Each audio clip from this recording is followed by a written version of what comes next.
Viewers फिर दोबारा तुहाडा स्वागत है प्रोग्राम सच्चो सच विच।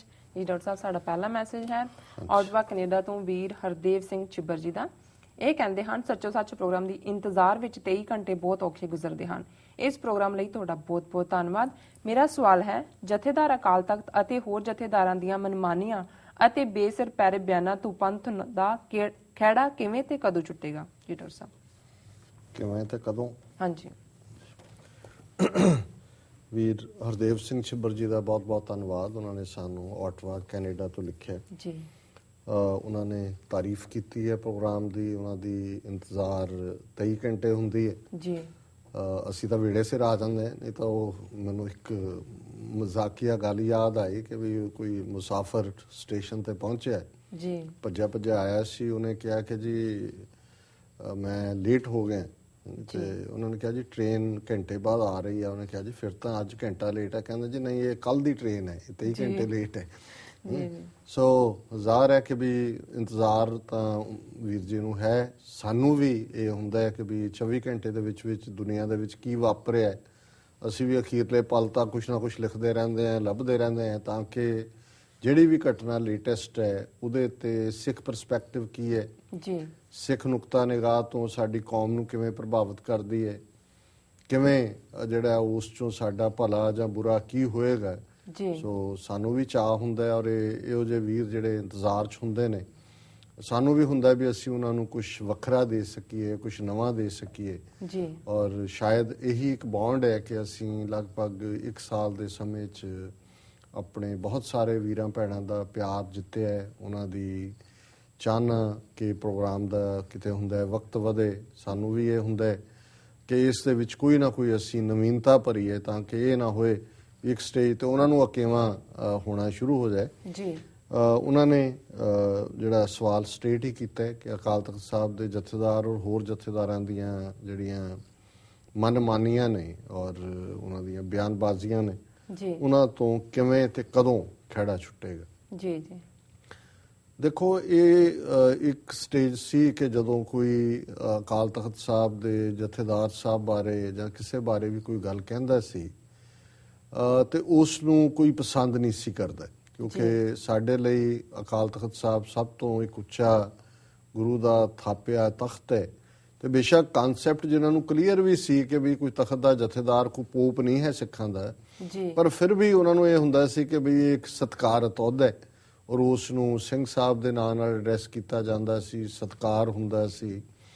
ਪਰ ਜਿਸ ਤੇਜ਼ੀ ਦੇ ਨਾਲ ਇਹ ਠੀਕ ਹੈ ਕਿ 1984 ਦੇ ਘੱਲੂਘਾਰੇ ਤੋਂ ਬਾਅਦ ਬਹੁਤ ਸਾਰਿਆਂ ਨੂੰ, ਈਵਨ ਸਿੱਖਾਂ ਨੂੰ ਵੀ ਪਤਾ ਲੱਗਾ ਕਿ ਅਕਾਲ ਤਖਤ ਦਾ ਰੁਤਬਾ ਕੀ ਹੈ ਜੀ, ਤੇ ਇਹ ਵੀ ਜਥੇਦਾਰ ਵੀ ਰਾਤੋਂ ਰਾਤ ਇਹਨਾਂ ਦੀਆਂ ਵੱਡੀਆਂ ਗੱਡੀਆਂ ਔਰ ਵੱਡਾ ਇਹਨਾਂ ਦਾ ਜਿਹੜਾ ਪੋਪ ਲੀਲਾ ਹੋ ਗਈ ਜੀ। ਔਰ ਨਤੀਜੇ ਦੇ ਤੌਰ ਤੇ ਜਿਹੜਾ ਇਹਨਾਂ ਨੂੰ ਬਹੁਤਿਆਂ ਨੂੰ ਆਪਣੀ ਜ਼ਿੰਮੇਵਾਰੀ ਦਾ ਜਾਂ ਉਹ ਕੀ ਨੇ, ਉਹਨਾਂ ਦੇ ਜ਼ਿੰਮੇ ਕੰਮ ਕੀ ਹੈ, ਉਹਨਾਂ ਦਾ ਕੀ ਜਿਹੜਾ ਹੈ ਉਹ ਕੰਮ ਕਰਨ ਦਾ ਤੌਰ ਤਰੀਕਾ ਹੋਣਾ ਚਾਹੀਦਾ, ਕਿਉਂਕਿ ਬਹੁਤ ਸਾਰੇ ਤਾਂ ਉਸ ਪ੍ਰੋਸੈਸ 'ਚੋਂ ਲੰਘੇ ਨਹੀਂ ਹੈ। ਹੁਣ ਅਸੀਂ ਕਈ ਵਾਰੀ ਪੋਪ ਤਾਂ ਕਹਿ ਦਿੰਦੇ ਹਾਂ, ਹਾਲਾਂਕਿ ਸਿੱਖੀ 'ਚ ਇਸ ਕਿਸਮ ਦੀ ਹਾਇਰਾਰਕੀ ਨਹੀਂ ਹੈ, ਲੇਕਿਨ ਜੇ ਤੁਸੀਂ ਕਦੇ ਪੋਪ ਦੀ ਚੋਣ ਤੱਕ ਵੀ ਦੇਖੋ ਵੀ ਕਿਵੇਂ ਜਾਂਦੇ ਨੇ ਜੀ, ਤੇ ਇਹਨਾਂ ਦਾ ਇੱਕ ਬੜੀ ਲੰਬੀ ਚੌੜੀ ਪ੍ਰੋਸੈਸ ਹੈ। ਕਿਵੇਂ ਇਹਨਾਂ ਦੀਆਂ ਅਲੱਗ-ਅਲੱਗ ਡਾਇਓਸੀਜ਼ ਨੇ, ਫਿਰ ਉਹਨਾਂ ਦੇ ਕਾਰਡੀਨਲਸ ਨੇ, ਉਹਨਾਂ 'ਚ ਨਾਂ ਆਉਂਦੇ ਨੇ, ਫਿਰ ਕਿੰਨੀ ਦੇਰ ਇਹਨਾਂ ਦੇ ਕਾਰਡੀਨਲਸ ਦਾ ਆਪਣੀ ਗੁਫ਼ਤਗੂ ਹੁੰਦੀ ਹੈ, ਫਿਰ ਉਹਨਾਂ ਦੇ ਵਿੱਚ ਕਿਵੇਂ ਉਹ ਫਾਈਨਲ ਕੰਸੈਂਸਸ ਬਣਾਉਂਦੇ ਨੇ। ਸੋ ਕੋਸ਼ਿਸ਼ ਇਹਨਾਂ ਦੀ ਇਹ ਹੁੰਦੀ ਹੈ ਕਿ ਜਿਹੜਾ ਬੈਸਟ ਅਮੰਗਸ ਦੈਮ, ਪਹਿਲਾਂ ਤਾਂ ਧਰਮ ਦੇ ਖੇਤਰ 'ਚ ਉਹ ਜਾਂਦਾ ਹੈ ਕੈਥੋਲਿਕਸ ਦੇ ਵਿੱਚ, ਜਿਹਦਾ ਸ਼ੌਕ ਹੈ ਧਰਮ। ਇਹ ਨਹੀਂ ਹੈ ਵੀ ਜਦੋਂ ਕਿਤੇ ਕੋਈ ਮੁੰਡਾ ਡਾਕਟਰ ਬਣ ਗਿਆ, ਕੋਈ ਇੰਜੀਨੀਅਰ ਬਣ ਗਿਆ, ਕੋਈ ਦੂਜਾ ਹੋਰ ਕੁਛ ਨਹੀਂ ਰਿਹਾ, ਭਾਈ ਬਣਾ ਦਿਓ ਉਹਨੂੰ, ਰੋਟੀ ਤਾਂ ਖਾਏਗਾ, ਗੁਰਦੁਆਰੇ ਬੈਠੇਗਾ।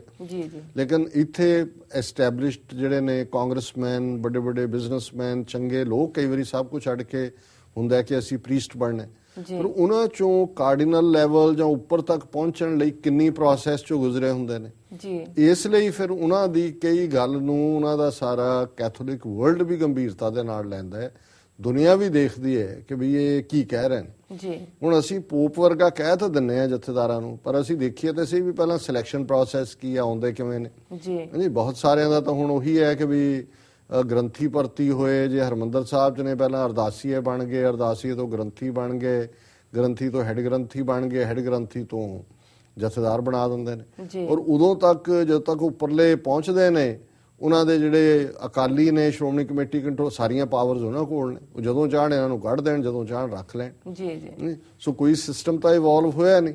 ਹੁਣ ਸਿਸਟਮ ਕਿਉਂ ਇਵੋਲਵ ਨਹੀਂ ਹੋਇਆ? ਪਹਿਲੀ ਸਟੇਜ ਤੇ ਅਕਾਲੀ ਨਹੀਂ ਸੀ ਚਾਹੁੰਦਾ ਇਵੋਲਵ ਹੋਏ, ਜਦੋਂ ਕਿ ਗੁਰਦੁਆਰਾ ਐਕਟ ਦੇ ਥੱਲੇ ਗੁਰਦੁਆਰੇ ਇਹਨਾਂ ਕੋਲ ਆਏ, ਕਿਉਂਕਿ ਇਹਨਾਂ ਨੂੰ ਲੱਗਦਾ ਸੀ ਕਿ ਵੀ ਇਹ ਅਸੀਂ ਤਾਂ ਵੋਟਾਂ ਦੇ ਨਾਲ ਜਿਹੜਾ ਮਰਜ਼ੀ ਜਿੱਤ ਜਾਾਂਗੇ, ਇਹਨਾਂ ਨੂੰ ਅਸੀਂ ਪਾਵਰ ਕਿਉਂ ਦੇਈ ਹੈ ਕਿ ਧਾਰਮਿਕ ਤੌਰ ਦੇ ਉੱਤੇ ਇਹ ਸਾਡੇ ਤੇ ਹਾਵੀ ਹੋਣ।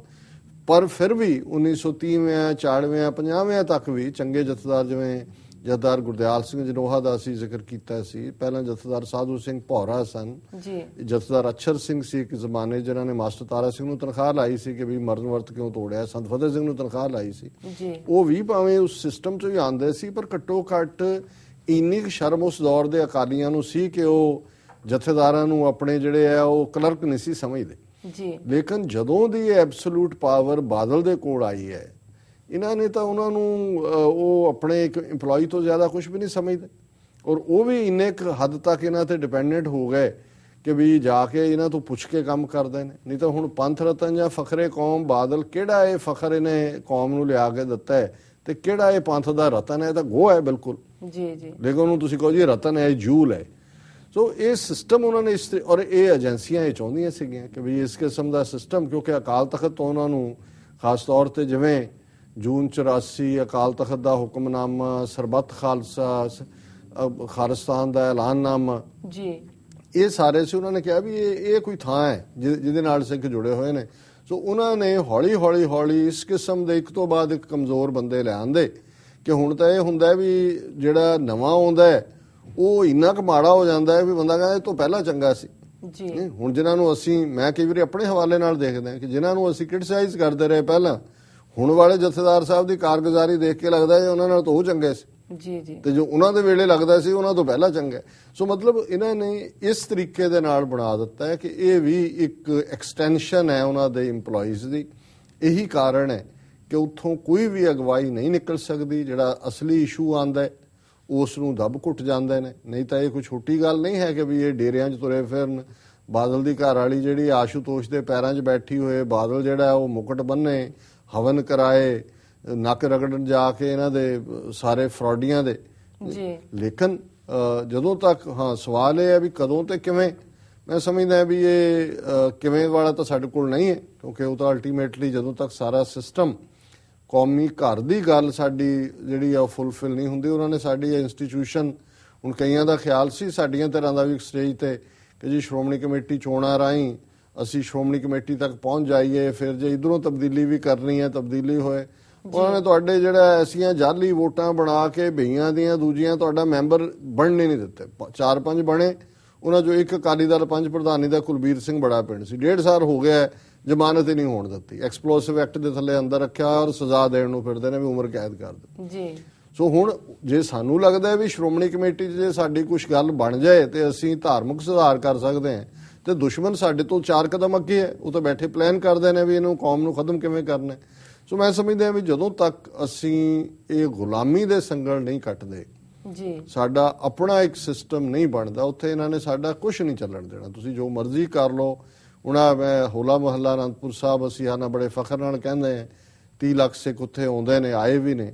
ਔਰ ਮੈਂ ਪੜ੍ਹ ਰਿਹਾ ਸੀ ਵੀ ਇੰਨਾ ਨਕੰਮਾ ਇੰਤਜ਼ਾਮ ਕਿ ਥਾਂ ਥਾਂ ਤੇ ਭੰਗ ਦੀ ਜਿਹੜੀਆਂ ਨੇ ਉਹ ਦੁਕਾਨਾਂ ਲੱਗੀਆਂ ਹੋਈਆਂ ਨੇ, ਕਿਤੇ ਭੰਗ ਦੀਆਂ ਟਿੱਕੀਆਂ ਵਿਕ ਰਹੀਆਂ, ਕਿਤੇ ਭੰਗ ਦੇ ਪਕੌੜੇ ਵਿਕ ਰਹੇ ਨੇ, ਔਰ ਨਸ਼ਿਆਂ ਦੀ ਪਰਮਾਰ। ਔਰ ਗੁਰਮਤ ਲਿਟਰੇਚਰ ਜਿਹੜਾ ਉਸ ਦਾ ਕੋਈ ਸਟਾਲ ਨਹੀਂ ਲੱਗਣ ਦਿੱਤਾ। ਉਹ ਸਾਰਾ ਠੇਕੇਦਾਰਾਂ ਨੂੰ ਸ਼੍ਰੋਮਣੀ ਕਮੇਟੀ ਨੇ ਠੇਕਾ ਦਿੱਤਾ ਹੈ ਤੇ ਉਹ ਜਿਹੜਾ ਈਵਨ ਕੋਈ ਲਿਟਰੇਚਰ ਜਿਹੜਾ ਉਹਦੇ ਉੱਥੇ ਸਟਾਲ ਵੀ ਨਹੀਂ ਉਹਨਾਂ ਨੇ ਲੱਗਣ ਦਿੱਤਾ। ਔਰ ਸ਼ਰੇਆਮ ਬਾਕੀ ਨਸ਼ੇ ਵੀ, ਲੇਕਿਨ ਭੰਗ ਖਾਸ ਤੌਰ ਤੇ ਥਾਂ ਥਾਂ ਤੇ ਜਿਹੜੇ ਉਹ ਭੰਗ ਦੇ ਪਕੌੜੇ ਔਰ ਟਿੱਕੀਆਂ ਜਿਹੜੀਆਂ ਨੇ ਉਹ ਵਿਕ ਰਹੀਆਂ ਨੇ। ਹੁਣ ਇਹ ਕਿਸ ਕਿਸਮ ਦਾ ਐਡਮਿਨਿਸਟ੍ਰੇਸ਼ਨ ਹੈ, ਕਿਸ ਕਿਸਮ ਦਾ ਸਿਸਟਮ ਹੈ ਕਿ ਇਹ ਜਿਹੜੇ ਨੇ ਬਿਲਕੁਲ ਹੀ, ਜੇ ਸਿੱਖੀ ਦਾ ਘਰ ਜਿਹੜਾ ਹੈ ਅਨੰਦਪੁਰ ਸਾਹਿਬ, ਹੋਲਾ ਮੁਹੱਲਾ ਹੈ ਜਾਂ ਅੰਮ੍ਰਿਤਸਰ ਹੈ ਜਾਂ ਦੂਸਰੀਆਂ ਥਾਵਾਂ ਤੇ ਇਹ ਹਾਲ ਹੈ। ਹੁਣ ਗੁਰੂ ਗੋਬਿੰਦ ਸਿੰਘ ਮਾਰਗ ਬਣਿਆ 1970ਵਿਆਂ ਦੇ ਵਿੱਚ ਕਿ ਜਿਸ ਰਸਤੇ ਤੋਂ 10ਵੇਂ ਪਾਤਸ਼ਾਹ ਨੇ ਆਪਣਾ ਉਹ ਸਾਰਾ ਸਫ਼ਰ ਜਿਹੜਾ ਅਨੰਦਪੁਰ ਸਾਹਿਬ ਤੋਂ ਦਮਦਮਾ ਸਾਹਿਬ ਔਰ ਦੱਖਣ ਤੱਕ ਕੀਤਾ। ਉਹਨਾਂ ਨੇ ਪੰਜਾਬ ਵਿਚਲਾ ਬੜਾ ਖੂਬਸੂਰਤ ਬਣਾਇਆ ਹੈ।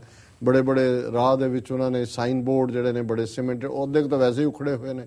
ਔਰ ਇੱਕ ਦਿਨ ਇੱਕ ਰਿਪੋਰਟ ਸੀ ਕਿ ਗੁਰੂ ਗੋਬਿੰਦ ਸਿੰਘ ਮਾਰਗ ਦੇ ਉੱਤੇ ਪਤਾ ਨਹੀਂ ਕਿੰਨੇ ਸ਼ਰਾਬ ਦੇ ਠੇਕੇ ਨੇ ਮੈਨੂੰ ਫਿਗਰ ਨਹੀਂ ਪਤਾ ਕਿ 100 ਕਿ ਕਿੰਨੇ, ਕਿਉਂਕਿ ਉਹਨੂੰ ਉੱਥੇ ਲਿਖਿਆ ਕਿਸੇ ਨੇ ਕਿ ਵੀ ਇੰਨੀ ਕੀ ਸ਼ਰਮ ਕਰੋ ਕਿ ਜਿਹਨੂੰ ਤੁਸੀਂ ਗੁਰੂ ਗੋਬਿੰਦ ਸਿੰਘ ਮਾਰਗ ਕਹਿੰਦੇ ਹੋ ਔਰ ਤੁਸੀਂ ਬੜਾ ਫਖਰ ਕਰਕੇ ਕਹਿੰਦੇ ਹੋ ਅਕਾਲੀ ਹੋ ਕਿ ਜੀ ਪਲਾਨ ਸਾਡੀ ਸੀ, ਉਹ ਤਾਂ ਗਿਆਨੀ ਜ਼ੈਲ ਸਿੰਘ ਨੇ ਕ੍ਰੈਡਿਟ ਲਿਆ, ਵੀ ਤੁਸੀਂ ਘੱਟੋ ਘੱਟ ਉੱਥੋਂ ਹੀ ਸ਼ਰਾਬ ਦੇ ਠੇਕੇ ਚੁਕਾਓ ਜੀ।